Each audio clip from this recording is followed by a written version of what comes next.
శివాయ. శుక్లాంబరధరం విష్ణుం శశివర్ణం చతుర్భుజం ప్రసన్నవదనం ధ్యాయే సర్వవిఘ్నోపశాంతే.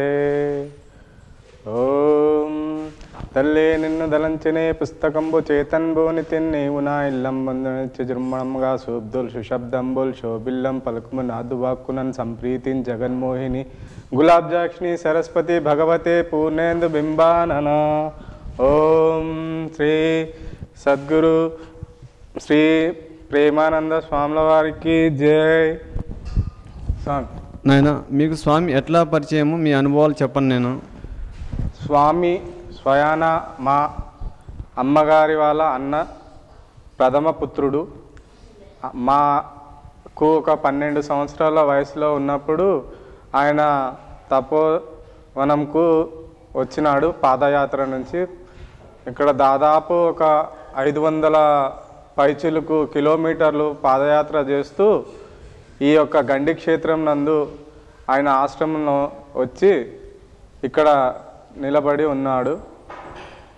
మాకు జరిగిన అనుభవం ఏంటంటే, మేము దగ్గర బంధువులం అయినను మాకు పరాయి వాళ్ళకు ఎటువంటి తేడా లేకుండా అందరినీ సమభాగంలో మాకు ముందు చూస్తారేమో అని ఒక ఆశతోటి ఉన్నా సరే, ఆయన ఫస్ట్ అందరితో పాటు మీరు అనే ఒక అందరికీ సమానమైన హక్కులు అనేది ఒకటి బాగా నియమంతో నిష్ఠతో పాటిస్తూ ఉన్నారు. మాకు ఆయనతో ఉన్న అనుబంధం చాలా పాతది. ప్రతిసారి మేము రావడానికి ప్రయత్నిస్తున్నా ఏదో రకంగా మళ్ళా స్వామి మాకు పిలిపించుకుంటా ఉన్నాడు. అంతా మంచి జరుగుతూ ఉంది. ఆయన ఆశీస్సులు మాకు మెండుగా ఉన్నాయి. ఇంకా మాకు మంచి జరిగి ఆయన సంతకు మళ్ళీ మళ్ళీ వచ్చేందుకు ఆయన ఆశీర్వాదాలు మాకు దొరుకుతాయని మేము ఆశిస్తున్నాం సార్. మా చిన్న వయసులోనే ఆయన ఆశ్రమంకు బయలుదేరాడు.